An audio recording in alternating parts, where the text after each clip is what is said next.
देखो चैप्टर चल रहा था हमारा, चैप्टर का नाम क्या था? The crisis of the democratic order. क्या पढ़ रहे थे? The crisis of the democratic order की बात कर रहे थे हम लोग। इसमें से कौन कौन से टॉपिक कवर कर चुके? देखो हमने जो हमारा लास्ट टॉपिक था, हमने किसके विषय में देखा था? तो 42nd अमेंडमेंट के विषय में देखा था। किसके विषय की बात की थी? 42nd अमेंडमेंट की बात की थी, जो कब होता है हमारा? 1976 में होता है। किसकी बात की थी? 1976 में कौन सा अमेंडमेंट होता है हमारा? 42 अमेंडमेंट होता है। उसमें मैंने बताया था इंदिरा गांधी ने क्या किया था, पूरी कह सकते हैं डेमोक्रेसी को चेंज करके रख दिया था इसमें। और इसको क्या कहा जाता है? मिनी कॉन्स्टिट्यूशन के रूप में जाना जाता था, क्योंकि इसमें लगभग 100 के आसपास अमेंडमेंट किए गए। तो क्या हो गया, एक कॉन्स्टिट्यूशन की जैसे तो बनी गया पूरी तरह, इसको याद करना ही अपने आप में एक चैलेंज हो गया। तो यहाँ पर क्या था, इसकी बात की गई, यानी 42nd अमेंडमेंट किया गया था। साथ में हमने क्या देखा, सहाय कमीशन की रिपोर्ट देखी। सहाय कमीशन कब बैठाया गया था? इंदिरा गांधी की जांच करने के लिए। कह सकते हैं इमरजेंसी क्यों लगाई थी इंदिरा गांधी ने, क्या सही था कि गलत था, इसलिए क्या सहाय कमीशन को बैठाया गया था, जो क्या करेगा उसको रिव्यू करना था पूरा कि क्या किया। यानी कि इंदिरा गांधी ने इमरजेंसी जो लगाई थी वो अपने बेनिफिट की लगाई थी कि हाँ मजबूरी थी उनकी लगाना। तो ये क्या था, एक हमारे पास में चैलेंज है कह सकते इंदिरा गांधी के लिए। फिर क्या था यहाँ पर, क्या देखा था हमने, कुछ आर्गुमेंट भी देखे थे क्रिटिक के थे, और दूसरा किसका था, जो गवर्नमेंट अपने जो बातें रख रही थी। गवर्नमेंट क्या कह रही थी कि इंदिरा गांधी ने इसलिए लगाया था, लेकिन क्रिटिक क्या कर, वो कहते नहीं ऐसा नहीं ऐसा था। इंदिरा गांधी यानी गवर्नमेंट क्या था, जो इंदिरा गांधी अपने अपने पक्ष रखे थे, तो इसकी डिबेट देखी थी हमने वहां पर कि कैसे उसको घेरा गया, कैसे उसने लगाया। तो फिर क्रिटिक क्या कहते हैं कि नहीं ये तो क्या था, डेमोक्रेसी में राइट्स होते हैं। तो उसने किसका देखा था हमने? गवर्नमेंट का देखा था। और किसका देखा था? क्रिटिक का भी देखा था। यहाँ पर जो आर्गुमेंट देते हैं अपने अपने पक्ष रखते हैं दोनों, तो इसकी बात की थी। अब यहाँ पर देखते हैं कि व्हाट हैपेंड कहते हैं ड्यूरिंग द इमरजेंसी। इमरजेंसी के समय होता क्या है, यानी क्या क्या हुआ इमरजेंसी के समय। तो यहाँ पर क्या किया गया था, देखो तो मैंने पहले ही बता रखा था कि इमरजेंसी के समय बहुत कुछ फेस किया गया। ये बहुत कुछ फेस किया लोगों ने यहाँ पे। तो फेस कौन करेगा? जो लोग थे यहाँ पे, ये कह सकते जो गवर्नमेंट के लीडर थे, उन्होंने क्या क्या फेस किया। देखो यहाँ व्हाट हैपेंड कहते हैं ड्यूरिंग द इमरजेंसी, क्या क्या होता था। गवर्नमेंट वांट टू कहते हैं यूज इमरजेंसी टू भी कहते हैं bring the line on order. जो उस समय कह सकते हैं हमारे देश में क्या चल रहा था, हर जगह स्ट्राइक चल रही थी इंदिरा गांधी के खिलाफ में। क्या हो रहा था, हर जगह धरने प्रदर्शन हो रहे थे, हर जगह लोग स्ट्राइक कर रहे थे, प्रोटेस्ट कर रहे थे। ये सब पूरे देश में क्या था, कह सकते हैं डिस्टर्बेंस चल रही थी हर तरह से। तो गवर्नमेंट ने क्या कहा कि जो देश में क्या चल रहे थे, जो इस तरह, उन्होंने क्या कोशिश की थी, ब्रिंग्स लॉ एंड ऑर्डर। क्या करने की कोशिश की? लॉ एंड ऑर्डर को मेंटेन करने की कोशिश की। कौन, किसने मेंटेन करने की कोशिश की? इंदिरा गांधी की गवर्नमेंट ने मेंटेन करने की कोशिश की। ऐसा तो ये उन्होंने ऐसा कहा कि जो डिस्टर्बेंस चल रही थी, हमने क्या किया, किसको? ब्रिंग लॉ एंड ऑर्डर, कि दोबारा उसको फिर से लेकर के आना और अच्छे से काम करना देश में। उन्होंने क्या कहा? उन्होंने ऐसा कहा कि हम क्या करेंगे, फिर से ऐसा लेकर आएंगे। फिर कहते हैं रिस्टोर, कहते हैं एफिशिएंसी, कहते हैं इंडिपेंडेंस, कहते हैं वेलफेयर प्रोग्राम की स्थापना की गई थी। उस समय इंदिरा गांधी ने क्या किए थे, बहुत सारे 20 प्रोग्राम से स्टार्ट करके रखे थे, मालूम ही होगा। तो उन्होंने क्या कहा था कि हमें क्या करना था, रिस्टोर करना था, एफिशिएंसी फिर से लेकर के आना था, कि जो वेलफेयर प्रोग्राम हमें लॉन्च किए थे उनको क्या कर सके, फिर से काम में लाया जाए। इसलिए उन्होंने ऐसा किया था। देखो सब बताते हैं व्हाट क्या क्या होता है। तो उन्होंने क्या किया था, रिस्टोर एफिशिएंसी इंप्लीमेंट कहता है था वेलफेयर प्रोग्राम। क्या कहता है, जो वेलफेयर प्रोग्राम था उनको क्या करना, फिर से चालू करना था। ये उन्होंने कहा, पूरा ये काम होना था। फिर 20 पॉइंट देखो इसमें लिखा है, 20 point programme was launch in कहता है 1975। कब स्टार्ट किए गए थे? 1975 में स्टार्ट किए गए। और क्या करना था, इनको इंप्लीमेंट करना था। कि हम क्या करेंगे 75 में, क्या करेंगे, ये 20 पॉइंट प्रोग्राम स्टार्ट किए गए और फिर क्या किया जाएगा, इसको काम में किया जाएगा इसके अंतर्गत। इस 20 पॉइंट में प्रोग्राम में था क्या, जैसे सब कुछ था, जैसे लैंड रिफॉर्म वगैरह भी समय चल रहे थे तुम्हारे, तो इसके क्या करना था, लैंड रिफॉर्म की वजह से ही तो कोर्ट में गया था केस, काफी कुछ हुआ। तो लैंड रिफॉर्म क्या करना था, लैंड रिफॉर्म लेकर के आ गई थी इंदिरा गांधी उस समय। फिर क्या था, लैंड रिडिस्ट्रीब्यूशन की बात कर रही थी कि क्या होगा, लैंड रिडिस्ट्रीब्यूशन किया जाएगा, लैंड को दोबारा से डिस्ट्रीब्यूट की जाएंगे, लैंड जिनके पास में नहीं उनको जमीनें दी जाएंगी। फिर क्या था, रिव्यू ऑफ द कहता है एग्रीकल्चर वेजेस वगैरह, क्या करना था, रिव्यू करना था जो एग्रीकल्चर वेजेस है, जो मजदूरी चल रही थी उस समय एग्रीकल्चर में, वो कम थी कि ज्यादा, तो उसका क्या करना था, रिव्यू करना था कि किसानों को फायदा होगा। उन्होंने ये सब काम करना था, इसमें ये किया। यहाँ पर वर्कर्स कहता है पार्टिसिपेट कहते हैं, इंदा कहते हैं मैनेजमेंट, और क्या करेंगे जो वर्कर के पार्टिसिपेशन है मैनेजमेंट में, इनको क्या किया जाएगा, बढ़ाया जाएगा, कम। इसमें क्या करना, सब कुछ करने की बात आती है। फिर कहता है इरेडिकेट कहते हैं बॉन्ड कहते लेबर, और क्या करना था, खत्म करना था। जैसे हम जब देश आजाद हुआ था तो कहते हैं बॉन्ड लेबर चल रहा था, मतलब पैसा अगर किसी ने दे दिया एक बार, किसी मालिक ने क्या था, जो जमींदार होते थे, अगर किसी को एक बार पैसा दे दिए तो मालूम चल जाता उनके यहाँ काम कर रहा है, तो फिर जिंदगी भर काम ही करता रहता, बॉन्ड साइन कर लेता था इस तरह, मैंने तुम्हें इतना पैसा दिया, तुम मेरे यहाँ क्या करोगे, हमेशा काम करते रहोगे। तो ये सब क्या था, बॉन्डेज लेबर वगैरह क्या करना था, इरेडिकेशन यानी खत्म करना था। कि कौन बात करता है, इंदिरा गांधी बात करती है, सबको खत्म करने की बात करती हैं। फिर पुअर एंड कहता है मिडिल क्लास कहता है मोर हैप्पी विद द कहते हैं इमरजेंसी, बिकॉज कहते हैं एजुकेशन केम टू कहते हैं वहां पर होता क्या है, और इस समय खुश कौन था? जो मिडिल क्लास था वो क्या था? खुश था। जो पुअर था मिडिल क्लास था। क्यों? क्योंकि उनको क्या होगा, लैंड डिस्ट्रीब्यूशन, उनके लिए थोड़ी दिक्कत होगी। दिक्कत कौन किसके लिए होगी? लीडर जिस देश में।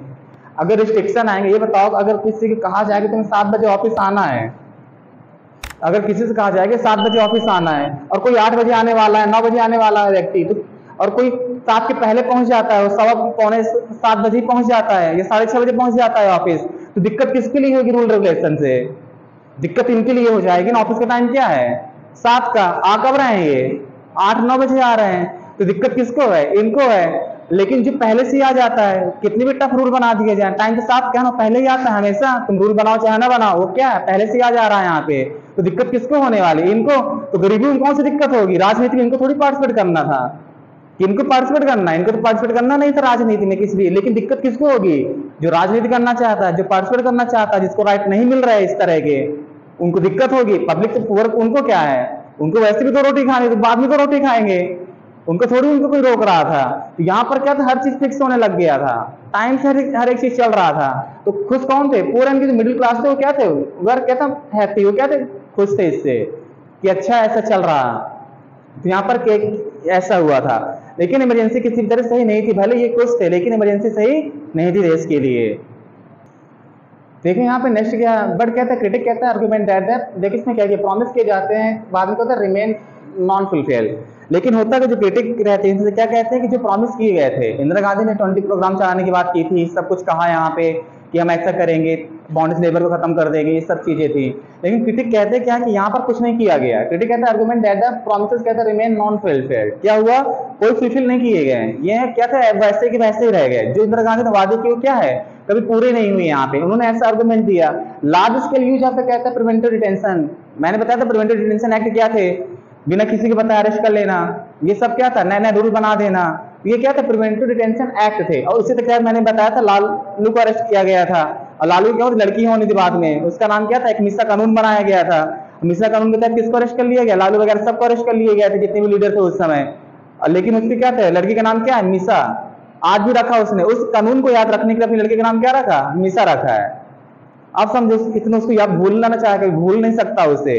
आप याद करें, जब भी लड़की को देखेंगे याद आएगा, अच्छा ये 1975 की स्टोरी है, ऐसा उसको लगेगा हमेशा। तो यहाँ पर किया गया था, प्रिवेंटिव डिटेंशन एक्ट बनाया गया यहाँ पे, यानी कि इसके तहत क्या हुआ, बहुत सी गिरफ्तारियां होती हैं। देखो गिरफ्तारियां कैसी होती हैं, 676 कहता है जो लीडर्स होते हैं इनको क्या, देखो देश से 676 लीडर क्या कर लिया गया, 676 लीडर को क्या किया गया, अरेस्ट कर लिया गया। और अराउंड क्या था, 1 लाख पीपल कहते वर अरेस्टेड। और इनके चक्कर में जो लीडर फॉलोअर थे वो भी पकड़े गए। अब लीडर अकेले थोड़ी झंडा लेकर के हाय हाय बोलता जाएगा, अब ये भी तो है। तो इनके साथ में कौन पकड़ेगा, इनके फॉलोअर थे, तो इनको भी क्या किया, जेल में डाल दिया गया। क्या कर दिया गया, जेल में डाल दिया गया इनको भी यहाँ पे। तो समझ तक यहाँ पर ये किया गया, 1 लाख लोगों को भी क्या अरेस्ट हुए। आप समझो कहाँ कहाँ जेल में बंद कर दिए गए इस तरह। फिर कहते हैं सीवर क्या था, रिस्ट्रिक्शन ऑन द कहता है प्रेस। बाद में क्या कर दिया गया था, जो रिस्ट्रिक्शन थे मैंने पहले बताया था, प्रेस में क्या किया गया था, रिस्ट्रिक्शन लगा कर रखे गए थे कि कोई क्या कर सकता है, बिना परमिशन के गवर्नमेंट के छाप नहीं सकता, कुछ भी लिख नहीं सकता। ये क्या किया गया था, प्रेस में क्या रिस्ट्रिक्शन लगा दिए गए थे इस तरह के कि जो भी होगा हमसे पूछकर काम किया जाएगा। जो इस गवर्नमेंट के अकॉर्डिंग काम कर सकता था वो चलता रहा, जो गवर्नमेंट के अकॉर्डिंग काम नहीं कर सकता था वो क्या होगा, बंद हो जाएगा। और क्या किया गया साथ में, इलेक्ट्रिसिटी का वास कट क्या कर दी गई, इलेक्ट्रिसिटी क्या कर दी गई, कट कर दी गई उस समय। ये लो, अब प्रेस काम किस में करेगी, इलेक्ट्रिसिटी से। जब इलेक्ट्रिसिटी कट कर दी गई है, इनको मालूम चल गया है कि लोगों को मालूम चल गया हमने इमरजेंसी लगा कर रखा है, तो गवर्नमेंट ने बचने के लिए कोई पेपर को छाप ना सके, प्रिंट ना कर सके, तो क्या किया, इलेक्ट्रिसिटी कट कर दो। जब इलेक्ट्रिसिटी नहीं रहेगी तो प्रिंट कैसे होगा, न्यूज कैसे पहुंचेगी कल तक की। तो गवर्नमेंट के दिमाग लगा, इलेक्ट्रिसिटी क्या कर दी, कट कर दी पूरी तरह से। फिर क्या कर दिया, देखो सेंसरशिप वाज इम्पोज, और क्या कर दिया, सेंसरशिप लगा दी गई। क्या लगाई गई, सेंसरशिप लगा दी गई। सेंसरशिप क्या था, मैंने बताया ना पहले, सेंसरशिप क्या थी, न्यूज़पेपर वगैरह विदाउट कंफर्मेशन के गवर्नमेंट के कुछ लिख नहीं सकता। ये क्या था, सेंसरशिप लगाई गई इस तरह की, मतलब सेंसर पूरी तरह से कर दिया उन्हें। फिर क्या होगा, देखो रिलेशन फ्रॉम द इमरजेंसी, हमने क्या क्या सीखा इससे। तो सीखा क्या, हमें क्या मालूम चलता है, हमें स्ट्रेंथ और वीकनेस मालूम चल जाती है किसी डेमोक्रेसी की। हमें क्या मालूम चलती है, स्ट्रेंथ एंड वीकनेस मालूम चल जाती है डेमोक्रेसी की। कैसे स्ट्रेंथ एंड वीकनेस की बात कैसे की जाती है, क्योंकि जैसे हमने बताया पहले इमरजेंसी लगाने का क्या था, इंडियन कॉन्स्टिट्यूशन कोई ऐसा प्रावधान नहीं था, कोई ऐसा प्रोविजन नहीं था कि इमरजेंसी कब तक चलेगी।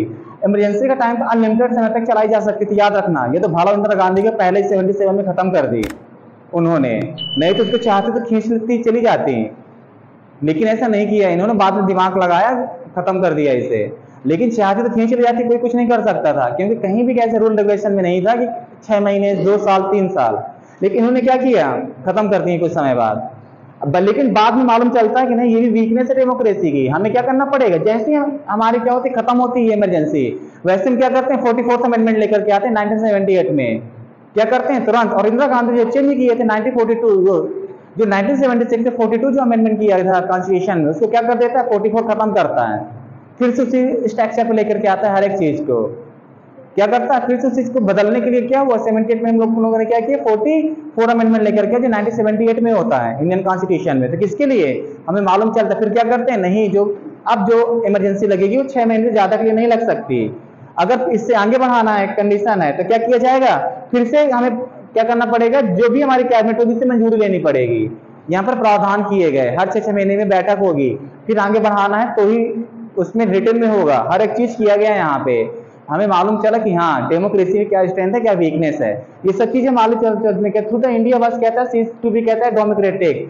तो क्या था, क्योंकि यहाँ पर क्या था पूरी तरह से क्या कर दिया गया, डेमोक्रेटिक को खत्म कर दिया गया था, खत्म कर डेमोक्रेसी खत्म हो गई थी, डिक्टेटरशिप चलने लगी थी एक तरह से। तो यहाँ पर मालूम चलता है कि नहीं क्या स्ट्रेंथ थी क्या वीकनेस है पूरी तरह यहाँ पे। तो यहाँ पर ये सब किया जाता है, बट इट कहता है एक्सट्रीमली कहता है डिफिकल्ट टू कहता है एवरीवन विद कहता है डेमोक्रेसी इन इंडिया, बहुत ही मुश्किल कर दिया गया था बहुत उस समय। तो क्या था पूरा हमने देखा क्या क्या यहाँ पर पढ़ा, इमरजेंसी बीच में पढ़ा था और हमने क्या क्या लेसन सीखे उससे ये देखे।